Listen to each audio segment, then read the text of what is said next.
സാന്ദ്രാനന്ദാവബോധാത്മകമനുപമിതം കാലദേശാവധിഭ്യാം നിർമുക്തം നിത്യമുക്തം നിഗമശതസഹസ്രേണ നിർഭാസ്യമാനം അസ്പഷ്ടം ദൃഷ്ടമാത്രേ പുനരുപുരുഷാർത്ഥാത്മകം ബ്രഹ്മതത്വം തത്താവത്ഭവതി സാക്ഷാത് ഗുരുഭവനപുരേ ഹന്ത ഭാഗ്യം ജനാനാം. നമസ്കാരം. സനാതന ധർമ്മസംഹിതകളിലെ വിജ്ഞാനശകലങ്ങൾ പങ്കുവെച്ചുകൊണ്ടിരിക്കുന്ന നാദശ്രീ ചാനലിലെ മറ്റൊരു ഭാഗത്തിലേക്ക് എല്ലാവർക്കും സ്വാഗതം. ഈ ചാനൽ സബ്സ്ക്രൈബ് ചെയ്യാനും ലൈക്ക് ചെയ്യാനും ഓർമ്മപ്പെടുത്തിക്കൊള്ളുന്നു. സബ്സ്ക്രൈബ് ചെയ്തവർക്കും ലൈക്ക് ചെയ്തവർക്കും നന്ദി രേഖപ്പെടുത്തിക്കൊള്ളും. ശ്രീമൻ നാരായണീയത്തിൽ 67-ാമത്തെ ദശകം, 65, 66, 67, 68, 69 5 ദശകമാണ് രാസക്രീഡ. ഇത് മൂന്നാമത്തേണ് 67 വരിക. 68, 69 കൂടി കഴിയുക. 67 പല വൃത്തങ്ങളാണ് കേട്ടോ. ഉപേന്ദ്രവജ്ര, ഇന്ദ്രവജ്ര, ഉപജാതി, വീണ്ടും ഉപേന്ദ്രവജ്ര, അങ്ങനെയൊക്കെ വരുന്നു. ഇനി ഉപജാതി വീണ്ടും ഒരിക്കൽ കൂടി വരികയാണ്. അടുത്തത് അന്തർധാനം ചെയ്തതായിരിക്കുന്ന ഭഗവാനെ ഗോപികൾ അന്വേഷിച്ചു. തുടർന്ന് ആ വൃന്ദാവനത്തിൽ ഭഗവത് ലീലകളിങ്ങനെ അനുകരിക്കുക. ഒരാൾ പൂതനയുവ, മറ്റൊരാൾ കൃഷ്ണനായി വന്ന് പൂതനയെ കൊല്ലണ പോലെ കാട്ടുക. ഒരാൾ ശകടാസുരനായിട്ട് വരിക, വേറൊരാൾ കൃഷ്ണനായിട്ട് വന്ന് ശകടാസുരനെ കൊല്ലണതായിട്ട് അഭിനയിക്കുക. ഒരാൾ ഉരൽ വലിച്ചും കൊണ്ടുപോവുക. അപ്പോൾ ഒരു സ്ത്രീ ഉരലായി, മറ്റേ സ്ത്രീ കൃഷ്ണനായി. ഉലൂകല ബന്ധനം, ഇങ്ങനെ വിവിധ ലീലകൾ കൃഷ്ണമയമായി മനസ്സ് കൃഷ്ണനിൽ ലയിച്ച് അവർ അനുകരിച്ചു. ഗോപികാഗീതം ആലപിച്ചു. വളരെ പ്രധാനപ്പെട്ടതും ഫലമുള്ളതും നമുക്ക് കാര്യസാധ്യത്തിനും ഒക്കെ വളരെ നല്ലതാണ് ഈ ഗോപികാഗീതം പഠിച്ച് ചെല്ലുക എന്നാണ്. എന്താ പഠിച്ച് ചെല്ലുക എന്ന് തെറ്റിക്കരുത്. ചെല്ലുമ്പോഴേ തെറ്റിക്കാൻ പാടില്ല. ആ ഭാഗവതം തെറ്റിക്കാൻ പാടില്ല. നാമം തെറ്റി ചെല്ലിയാലും ദോഷമില്ല. പക്ഷേ ഇതൊക്കെ മന്ത്രങ്ങളാണ്. പഠിച്ച് ചെല്ലുക. ഗോപികാഗീതം, സഹസ്രനാമമൊക്കെ പഠിച്ച് ചെല്ലേണ്ടതാണ്.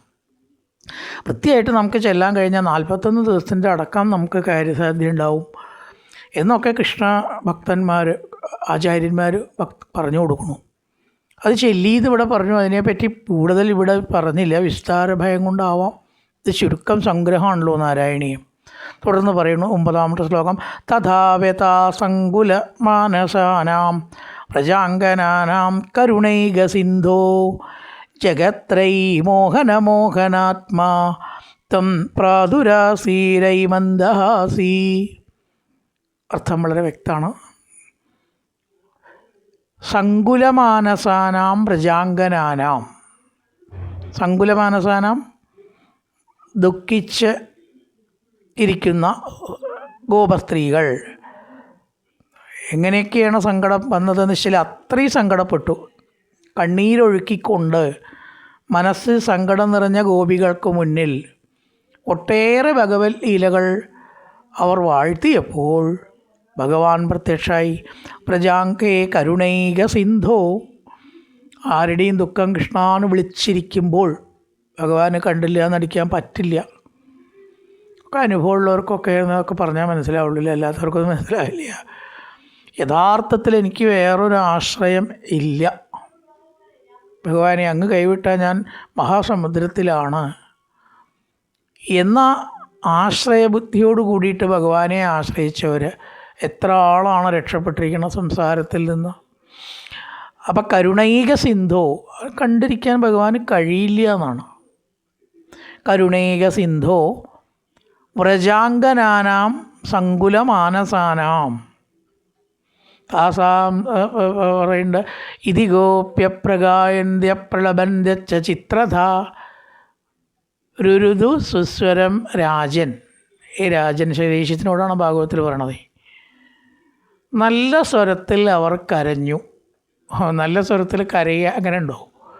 കരച്ചിൽ മഹാ അലോസരമാണ്. കുട്ടികളെ നിർത്താണ്ട കരയാച്ചാലോ ഏതമ്മയ്ക്ക് ചിലപ്പോൾ അത് ഇതിനെക്കൊണ്ട് തോറ്റു, ഇത് എന്തൊരു കരച്ചിലാണ് അത്. വല്ലാണ്ട് കരഞ്ഞ ആരായിരിക്കും മുഷിയും ഇല്ലേ? ഓ മടുത്തു കേട്ടോ. പക്ഷെ ഇവിടെ കരച്ചിൽ സുഖമായിരുന്നു എന്നാണ്. സുസ്വരം, സ്വരം രണ്ടർത്ഥത്തിലുണ്ട്. ഉറക്കേന്നും ആവാം, നല്ല ശബ്ദത്തിൽ നിന്നും ആവാം.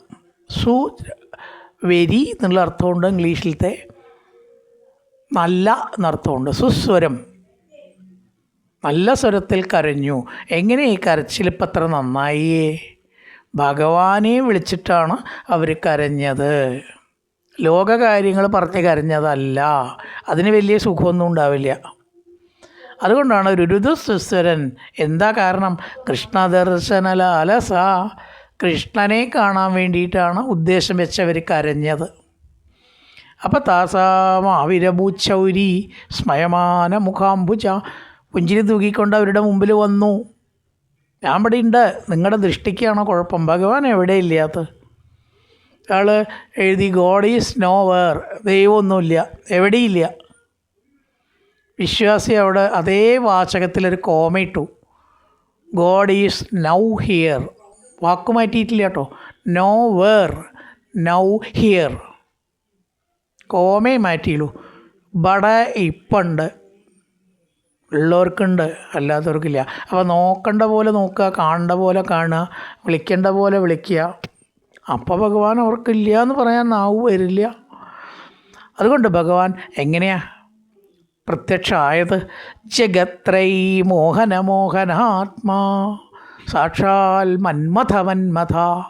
കാമദേവന് പോലും അത്ഭുതം ജനിപ്പിക്കത്തക്ക വിധത്തിലുള്ള സൗന്ദര്യത്തോടു കൂടി. കാമദേവനാണല്ലോ ഏറ്റവും സുന്ദരൻ എന്നാണ് വെപ്പ്.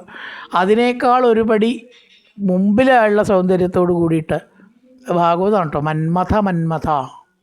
ഇവിടെയോ ജഗത്രൈ മോഹനമോഹനാത്മാ, 3 ലോകത്തിലുള്ളവരുടെ മനസ്സിനെ അത്യാകർഷണം ചെയ്തുകൊണ്ട് ഇങ്ങനൊരു സ്വരൂപം. പണ്ട് ഈ രാജസൂയത്തിലിരിക്കണ കൃഷ്ണനെ ബ്രഹ്മാവ് വർണ്ണിക്കുന്നുണ്ട്. 3ാം സ്കന്ധത്തിൽ ബ്രഹ്മാവല്ല വർണ്ണിക്കുന്നത്, മൈത്രേയ മഹർഷിയാണ്. എങ്ങനെയാണ് വർണ്ണിക്കണമെന്ന് വെച്ചാൽ അർവാകൃതോ കൗശലമിത്യമന്യത. ബ്രഹ്മാവ് കീഴ്പ്പെട്ട് നോക്കിയപ്പോൾ കൃഷ്ണൻ രാജസൂയത്തിൽ സിംഹാസനത്തിലിരിക്കുന്നത് കണ്ടു. എന്തൊരു തേജസ്സാണ്! താൻ ഒട്ടേറെ സൃഷ്ടി നടത്തിയിട്ടുണ്ട് ഈ ലോകത്തിൽ, ഇല്ലേ? ബ്രഹ്മാവിൻ്റെ പണി സൃഷ്ടിയാണ്. ഇതുപോലൊരു കാര്യം സങ്കല്പിക്കാൻ പോലും തനിക്ക് സാധിച്ചിട്ടില്ല, എന്നിട്ട് വേണ്ടേ സൃഷ്ടിക്കുക. ആ മാതിരി തേജസ്സോട് കൂടിയിട്ട്, ഒരു ചെറിയ പുഞ്ചിരിയോട് കൂടിയിട്ട് ഭഗവാൻ സിംഹാസനത്തിൽ ഇരുന്ന് അരുളുന്നത് കണ്ടിട്ട് ബ്രഹ്മാവ് അന്തം വിട്ടു എന്നാണ്. തൻ്റെ സൃഷ്ടിയൊന്നും സൃഷ്ടിയല്ല, ഇത് തന്നെയാണ് സൃഷ്ടി എന്ന് കണ്ട് ആ ബ്രഹ്മാവ് അത്ഭുതപ്പെട്ടു. അർവാകൃതോ കൗശലമിത്യമന്യത. മനുഷ്യന്മാർ എന്നുള്ള നിലയ്ക്കാണ് ഈ അർവാകൃതോ, വേറെ കാര്യങ്ങൾ. ആ സൃഷ്ടികളിൽ വെച്ച് ഏറ്റവും ശ്രേഷ്ഠം കൃഷ്ണസൃഷ്ടി തന്നെയാണ് എന്ന് അടിയറവ് പറഞ്ഞു ബ്രഹ്മാവ്. ജഗത്രൈ മോഹനമോഹനാത്മാ ത്വം പ്രാദുരാസീതൈ മന്ദഹാസി. മന്ദഹാസത്തോടു കൂടിയിട്ട് അവരുടെ മുമ്പിൽ പ്രത്യക്ഷമായി. സന്നിഗ്ധ സന്ദർശനമാത്മകാന്തം ത്വാം വീക്ഷ്യ തന്വ്യ സകസാ തദാനീം കിങ്കിന്ന ചക്രു പ്രമദാതിപാരാത് സത്വം ഗദാത് പാലയ മാരുദേശ. സത്വം ഗദാത് പാലയ മാരുദേശ. രോഗത്തിൽ നിന്ന് രക്ഷിക്കണേ ഗുരുവായൂരപ്പ. രോഗം വന്നാണ്ടല്ലോ തന്നെ വിളിക്കും, തന്നെ വിളിച്ചോളും. വിളിക്കാത്തവരൊക്കെ ശരിക്കാണ് വിളിച്ചാൽ അവിടെ കാണുകയും ചെയ്യും. രോഗം മാറ്റാൻ ഗുരുവായൂരപ്പനെ പോലെ ഇത്ര സമർത്ഥൻ വേറെ ആരുമില്ല. ഇത്ര ഭക്തൻ്റെ കൂടെ നിൽക്കുന്ന ആൾ വേറെ ആരുമില്ല. മനസ്സുരുകി വിളിച്ചാൽ, വേദനിക്കണോ ഗുരുവായൂരപ്പാന്ന് വിളിച്ചാൽ ഒരു ശമനെങ്കിലും അവിടെ ഉണ്ടാവും. ഗുരുവായൂരപ്പനത് കണ്ടില്ല എന്നടിക്കാൻ പറ്റില്ല.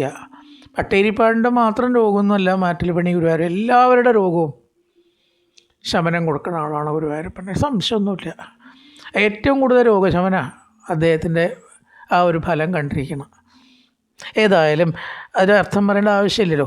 ബാക്കി 3 വരി സന്നിഗ്ധ സന്ദർശനമാത്മകാന്തം.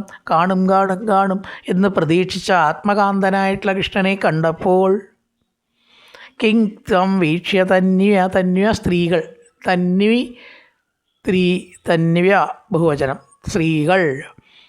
അങ്ങേ കണ്ടിട്ട് ത്വാം വീക്ഷ്യ, കാണും എന്നിങ്ങനെ വിചാരിച്ച് അങ്ങനെ ഇരിക്കുമ്പോൾ അവിടെയുണ്ട് കണ്ടു.